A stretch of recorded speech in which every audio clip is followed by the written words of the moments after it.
is so in terms of our agenda, so we're going to talk today about why we are doing this project, how we at CDT would like to work with all of you and other stakeholders who are interested and invested in the future of online advertising. And then we turn to an open discussion where we'd like to hear from all of you. So why are we thinking about the future of online advertising? As we indicated in the invitation that brought you here today, the online advertising ecosystem is at an inflection point for reasons I'm sure people here are familiar with and which we'll delve into today. Online advertising is just not working for too many of its stakeholders, a growing number of whom are challenging the status quo. And that creates an opportunity to rethink online advertising and find a way to actually make it work for everyone that it needs to work for. We at CDT envision a competitive online advertising ecosystem that respects human rights, supports independent media, enables the creation and availability of content, including from journalists and artists, and is accountable to its stakeholders. Here, I'm remembering that I intended to share the link to the slide deck in the chat, just in case people can't have issues with the screen sharing for some reason. So you should all be able to view it here. Back to programming. So to make this vision a reality, we need help from all of you who bring deep expertise and firsthand experience in advertising to the table. We don't expect you to all agree with each other or with us all the time, or even any of the time. And that's the point.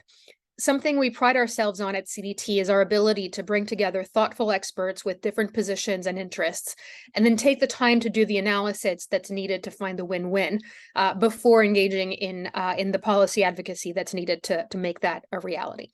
So before we invite you to share your thoughts, we're going to start by sharing how we are thinking about online advertising and its future internally.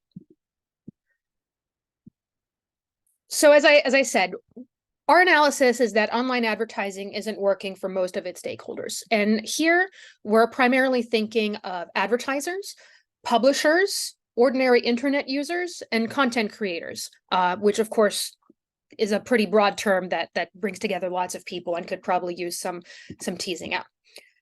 On the advertiser side, there's longstanding concerns about brand safety. Advertisers feeling that they do not want their ad content to appear in the places where it's appearing in the company of other content that it's next to, and wanting more control over that content placement.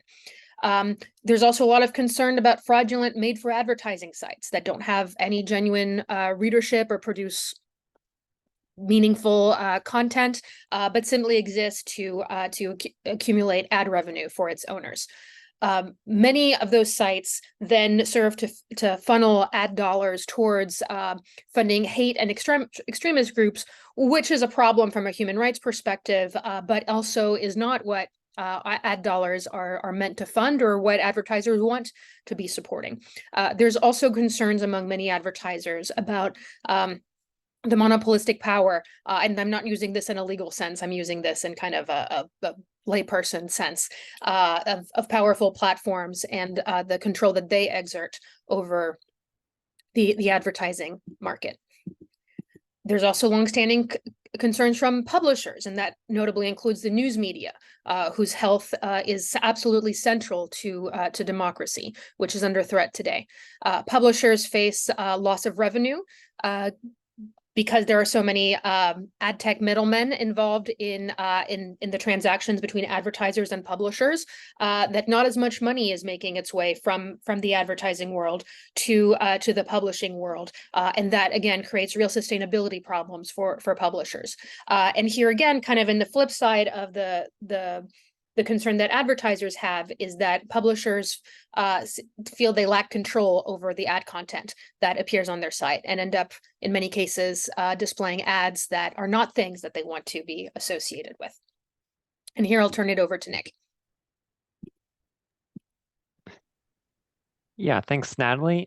So another important group of stakeholders we should never forget here are the users of the internet. They are also the customers who are providing all of the financial support one way or another. And they're the people accessing online content.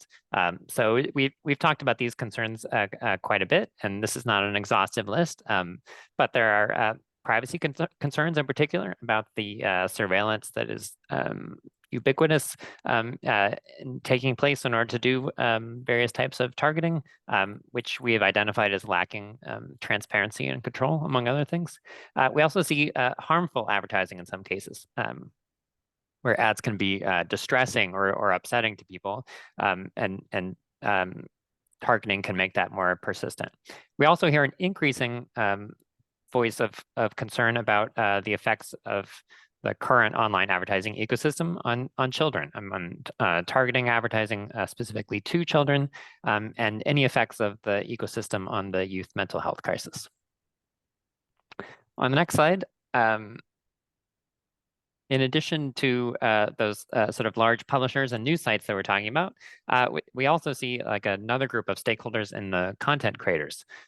These are in a way both individual users, and they are publishers of their own kind, people who provide content, art, various types of things online, and want to get financially supported for that.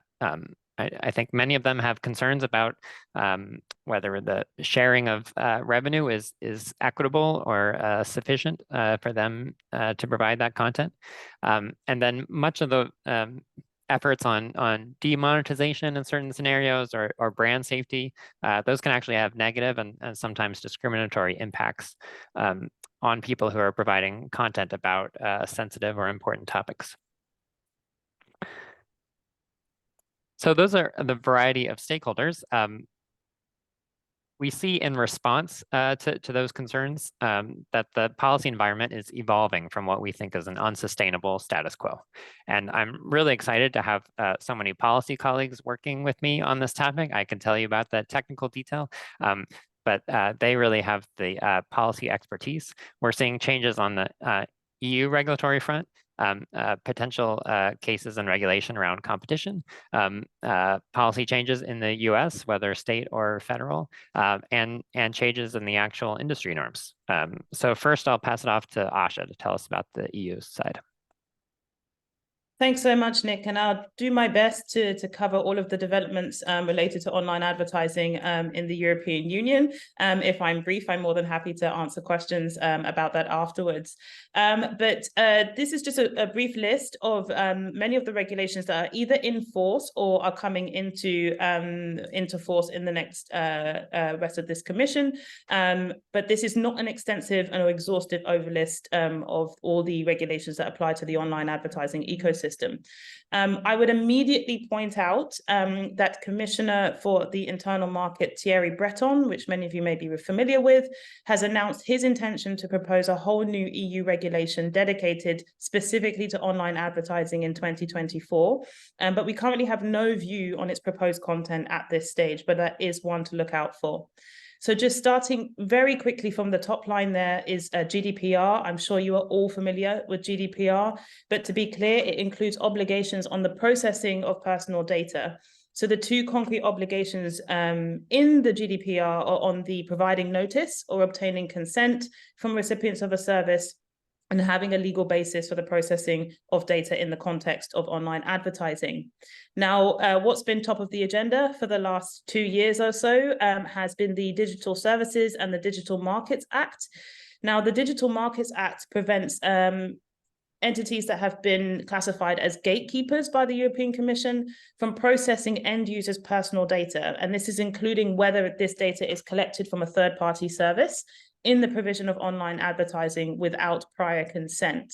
Now, the DSA actually goes further than GDPR. So it actually prohibits presenting advertising based on profiling as defined by GDPR, but it also prohibits targeted ads to minors. Now, this is completely banned.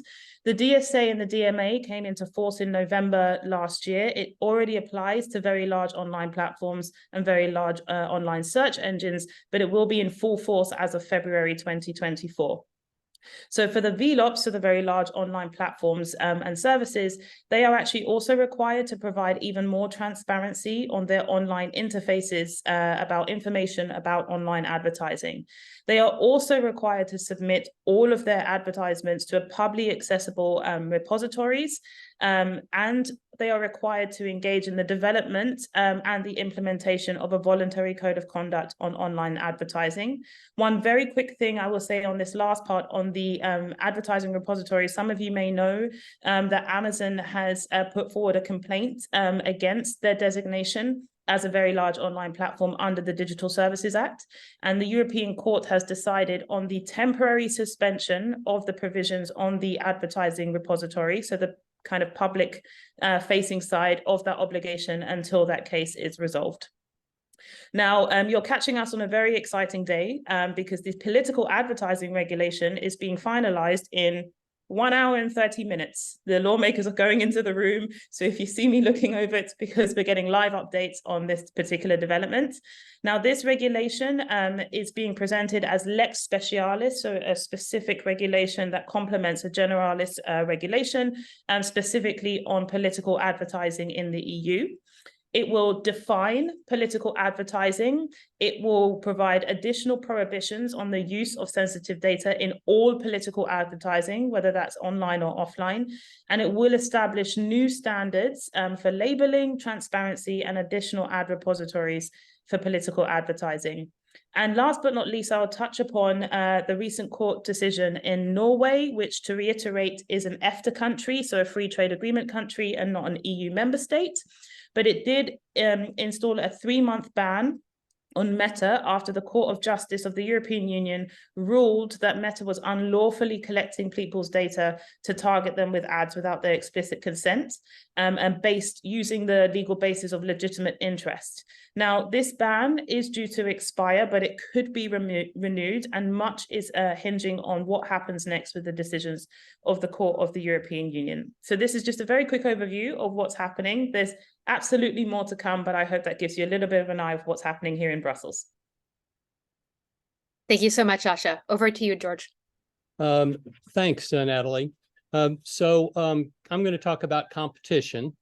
Competition makes a marketplace work better for everyone by creating the opportunity for everyone to have choices to compare and pick from. And that makes companies need to make sure that the choices they offer are good ones and to keep working to improve them. Competition policy enforcement, antitrust in the US, is about stopping companies from using market power to restrict or deny those choices to others, to dictate the choices. The online ad marketplace is affecting competition in 2 ways. The first way is by its very existence. Tech ads, with their ability to target individuals and groups based on data that indicates preferences and susceptibilities, has led to a dramatic shift away from ads in newspapers and radio and even broadcast and cable TV. That's not, strictly speaking, a competition policy matter. It's a product of technological innovation. But it is a recognized challenge because it is depriving these important media of what used to be a reliable source of the revenue they need. And Congress and other governments around the world have been looking for ways to address that challenge. The second way competition is being affected is high market concentration in the ad tech stack. This one is a competition policy matter. The ad tech stack consists of several layers connecting companies paying for ad space, the advertisers, to companies selling ad space, the publishers. In between those two ends, there's the publisher ad server that collects and makes available the ad space of participating publishers, an ad server that collects and makes available the ad seeking placement, and an ad exchange in the middle that makes the deals that put an ad on the web page you're viewing. Theoretically, there's nothing keeping publishers and advertisers from making their own arrangements with each other, but it's far more efficient for both of them to participate in the ad tech stack. Google is the leading company in total advertising revenue, and it has achieved dominance in the intermediary layers of the ad tech stack. Google began with its valuable and uncontestable ad space on its dominant internet search engine, and it used that to create and grow its position on the ad tech stack layer by layer until now it dominates all three of those intermediary layers. If Google achieved all this dominance by offering attractive deals that enabled it to grow organically, that would still be a competition problem, but not one that is grounds for antitrust enforcement. But if Google achieved its dominance by acquiring other companies that could have been in a position to offer alternatives, that could be a violation of the Clayton Act prohibition against acquisitions that may substantially lessen competition or tend to create a monopoly. And if Google used its dominance in one part of the ad stack to actively cut off or impede the ability of others to create alternatives in that part or in other parts of the ad tech stack, and thereby to entrench or extend its dominance in any part of the ad tech stack, that could be monopolization in violation of the Sherman Act. The Justice Department is charging Google with a combination of those two types of violations. That Google's acquisition in 2008 of DoubleClick for Publishers, the leading publisher ad server, along with the ad exchange AdX, set it up to substantially lessen competition in those layers. And then that Google entrenched its dominance in those layers by forcing publishers to use its publisher ad service and its ad exchange, and to force advertisers to also use its ad exchange, as well as its advertiser server, thereby choking off the possibility for others to create viable alternatives. And that Google has used this stranglehold to force advertisers to pay more and to force publishers to take less. Several state attorneys general have joined the Justice Department's case, and there's a separate case pending by 10 other states, led by Texas, alleging essentially the same violations. And the European Commission issued a statement of objections against Google in June, preliminarily finding that it had abused its dominance in tech ad selling and calling for it to divest as yet unspecified parts of its tech ad stack properties. And Google has filed a private lawsuit making the same allegations. So with all this going on, meanwhile in Congress, Senator Lee, the top Republican on the antitrust subcommittee, has introduced legislation that, while not referring to Google by name, would prohibit any company with more than $20 billion in annual advertising revenue from owning multiple tech ad stick intermediary layers. That would certainly include Google, which last year had close to $170 billion in advertising worldwide. These are all charges, allegations, and legislative proposals. There are two sides to every story, at least, and Google will have plenty of opportunity to tell its side. So we'll see how this plays out. Back to you, Natalie. Thank you, George. George, you alluded to the legislative and regulatory context in the US, and that's one that I imagine most people on this call are pretty familiar with. I think you all know that there's a growing number of state privacy laws that are in some cases creating some interesting compliance questions for companies. There's also the issue of the FTC's rulemaking process, whether and when and what form that will take is something that is very much open to speculation. But it is certainly the case that the FTC is sending strong signals, notably through its enforcement choices and priorities, that it is taking a close look at online advertising. There is also the hope, at least from the CDT perspective, of federal privacy legislation. We have long maintained that the US absolutely needs baseline, comprehensive federal privacy legislation to set the floor for the collection, use, and processing of data, including, but not only in the advertising space. CDT has endorsed ADPA in the past, the American Data Privacy and Protection Act. It has not been reintroduced this Congress.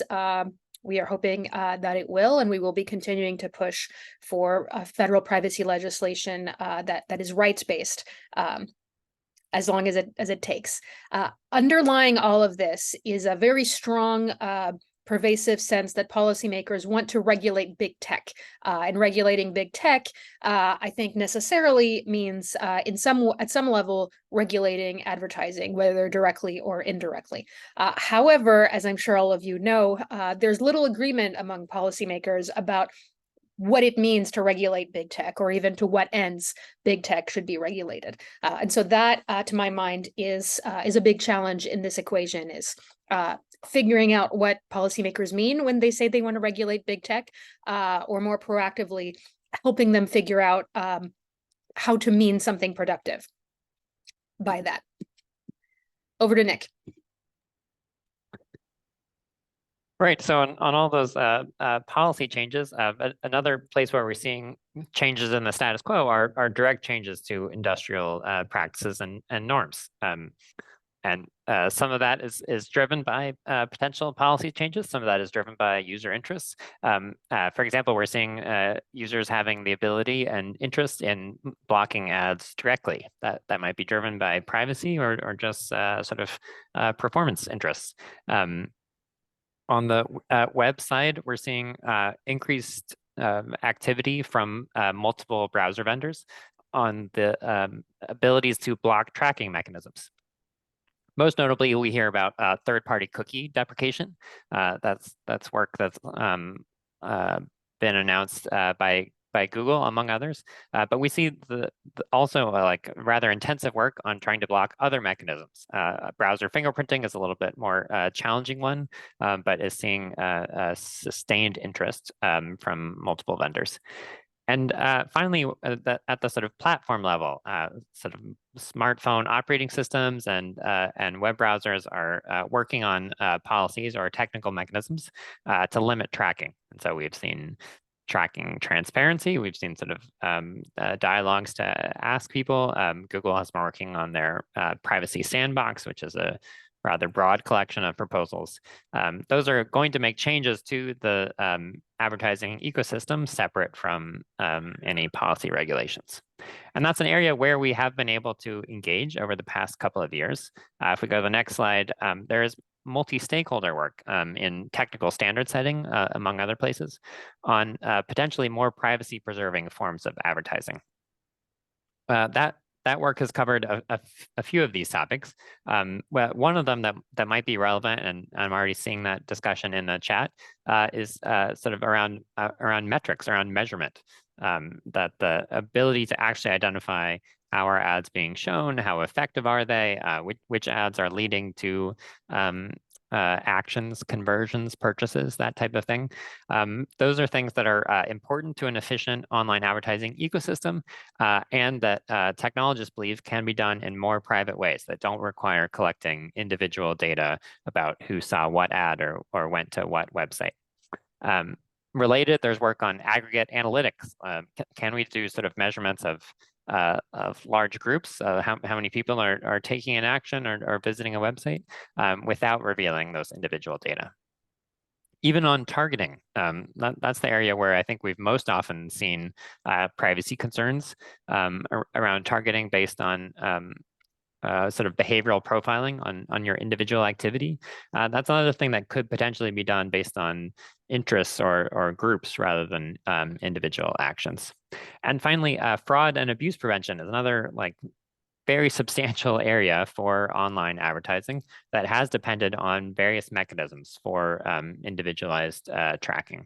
And so there's engineering effort going into whether there are alternative mechanisms that could still provide prevention of fraud and other types of abuse, but would also lead to more privacy preserving,